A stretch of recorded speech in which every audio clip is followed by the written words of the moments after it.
When I was in kindergarten, my parents and I moved from one army home to another. Outside every house in the new neighborhood was a nameplate, so you knew who lived there. When ours was put up, I saw that it read, Major Ashok Chopra, MBBS MS, Captain Madhu Chopra, MBBS DORF. Surprised and hurt, I asked, why isn't my name on the nameplate too? Don't I live in this house? Without missing a beat, my father answered, so what would your name read? I took a few seconds to think. Priyanka Mimi Chopra, Upper Kindergarten, which was added to the nameplate as Miss Priyanka Mimi Chopra, Upper KG.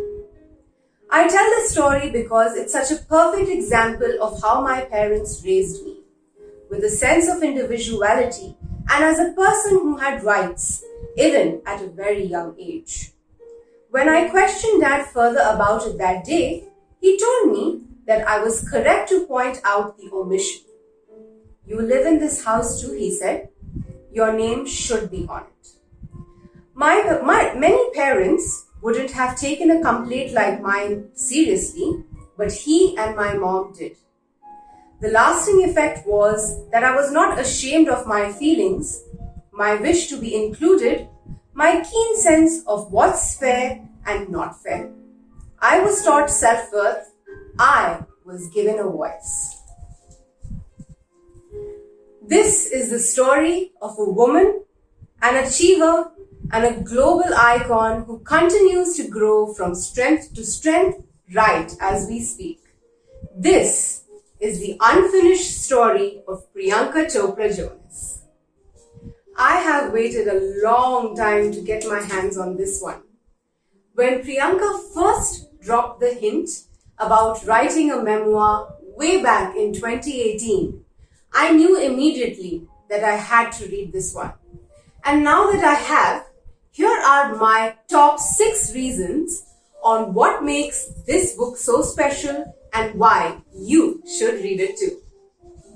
Number 1, the struggle is real.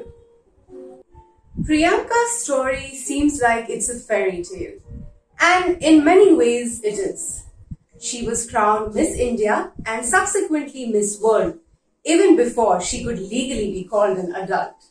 She had a super successful career in the Hindi film industry before she made a sensational mark for herself in Hollywood, a feat no other Indian actor has been able to achieve till date. And as if that wasn't enough, she ended up marrying a rock star, the lovely Nick Jonas. But behind all this success and stardom was a lot of struggle, a lot of which is detailed in the book. And that makes her story so much more inspiring. Now, don't expect an I was down till my last penny before I made it big type of struggle story. Priyanka was born and raised in an Indian army family, and that comes with its privileges.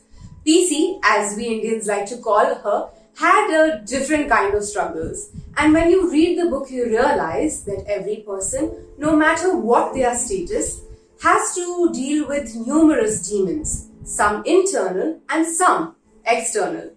I would now like to read out an excerpt from the book that shows us that the road to a successful career in Hollywood and Bollywood was both physically and mentally challenging for PC. I always knew that my career would never be just one thing. Not just films, not just music, not just television. And that I would follow a multitude of paths to make sure that all my creative interests and endeavors would be fed.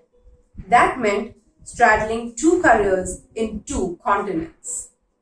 During Quantico's first hiatus, the break between seasons, I added American film work to the mix, shooting Baywatch in 2016. Even before the hiatus began, I was finishing up Baji Ramastani, in which I played an 18th century Marathi queen. So on some weekends, I would fly to India to shoot for 1 day and then come back and shoot Quantico. Translation: I flew out of Montreal to Dubai on Friday night, continued on to Mumbai and took a helicopter to reach Y, which is about 140 miles southeast of Mumbai, by Sunday morning. I'd film all Sunday and leave as the sun was setting on the gorgeous, temple-filled riverside city, reversing my flight path. On Monday afternoon, I was back in Montreal, ready to start shooting the next episode of Quantico. Airplanes became like flying bedrooms to me, and I swear, I got to know some of the immigration personnel at the Montreal airport by name. Number 2. Family matters. Priyanka would not be who she is if it wasn't for the support of her family. This includes her parents, her brother, her extended family, and the family that she has built of friends and co-stars.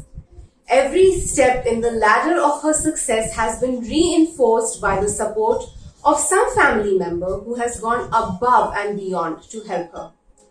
PC shares numerous gratitude-filled, heartwarming incidences that describe the role her family has played in her journey, and you will have to read the book for yourself to feel the love. Number 3. Honest to goodness. Our Desi Girl's narrative is so honest and so raw that you will fall more in love with her. PC has been extremely candid about things that she could have easily glossed over, and I think that's what makes this book so special. I will read out a few pieces so you will know exactly what I'm talking about and why you need to get this book. Here PC talks about what we all thought was a nose job and how she feels about it now. I am talking about this now because it was a long time ago and we're all over it at this point. We are all over it, right? Following the polypectomy, I had several corrective surgeries and over time my nose normalized. While it took a few years of seeing a stranger gazing back at me every time I looked in the mirror, I have gotten accustomed to this face. Now when I look in the mirror, I am no longer surprised. I have made peace with this slightly different me.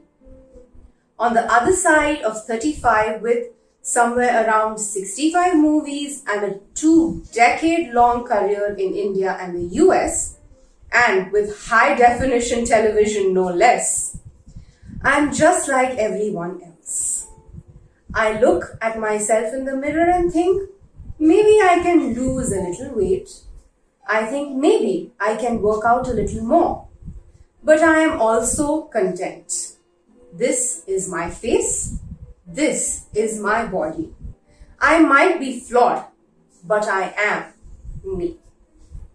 In this piece, PC tells us about her failed attempt at building an international music career. Now, she could have easily just told us that when better offers came along, she put music on the back burner and honestly, nobody would have questioned it.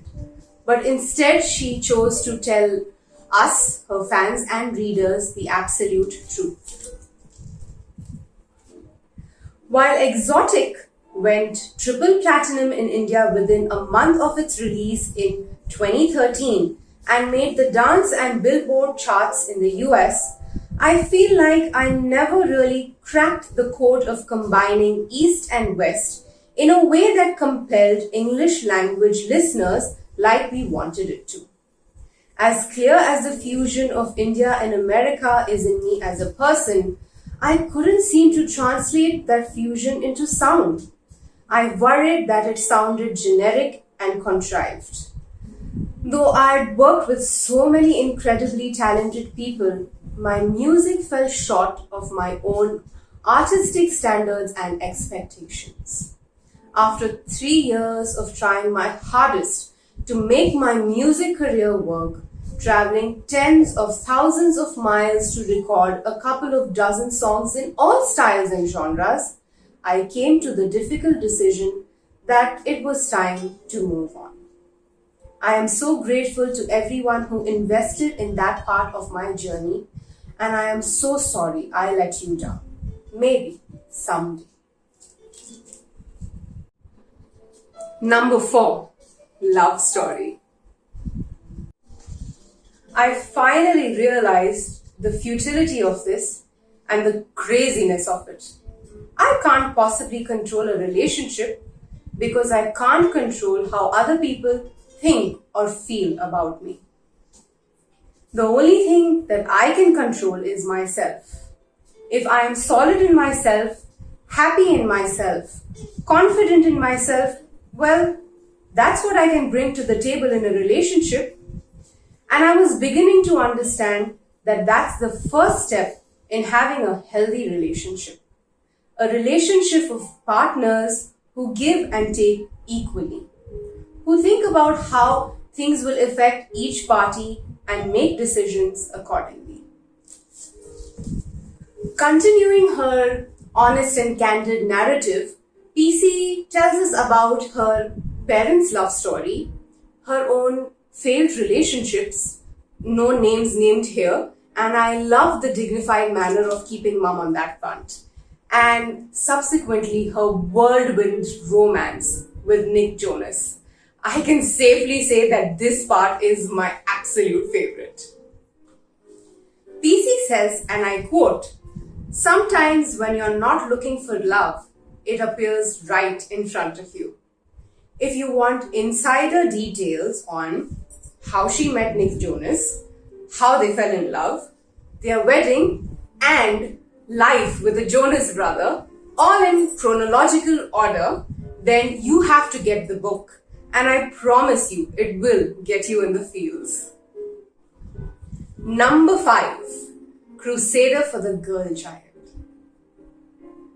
Priyanka has used this book to bring to light the various discriminations that girls face in various countries around the world. Since Priyanka caters to a global audience, readers from across the globe will get educated on the various issues that still plague our society and what can be done to change it. There is a tiny thing that I noticed in the book, small but profound. On page 135, Priyanka refers to God as she.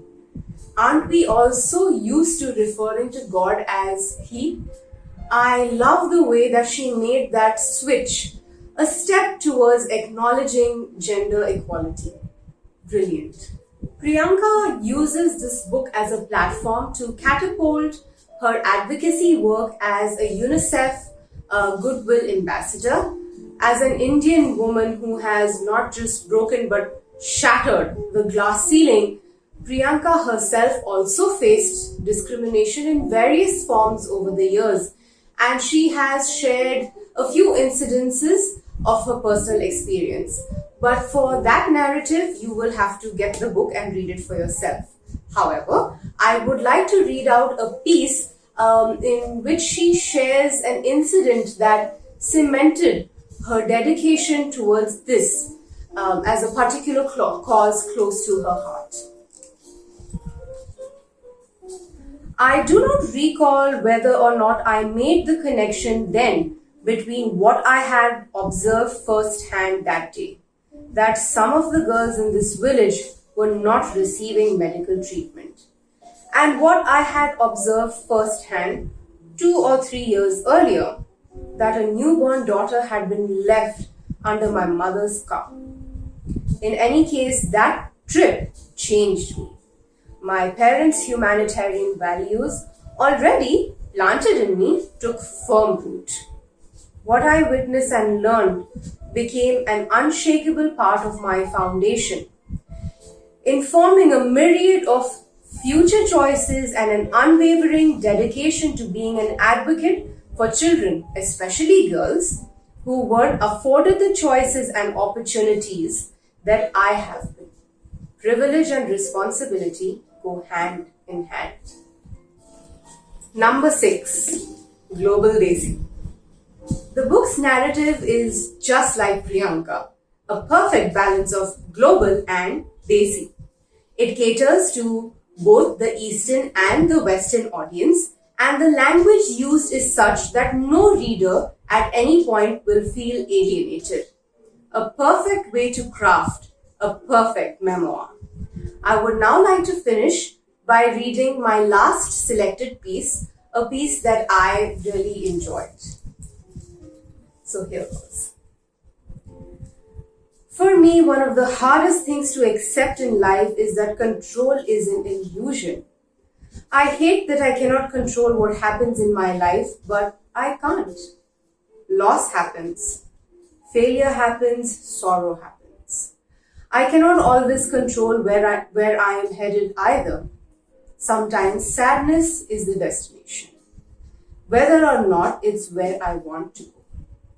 During my time there, I had to learn to trust that I was visiting for a reason, but that it would not be my permanent place of residence, my forever state of being, and that, like water, I would flow past it eventually and end up where I was meant to be.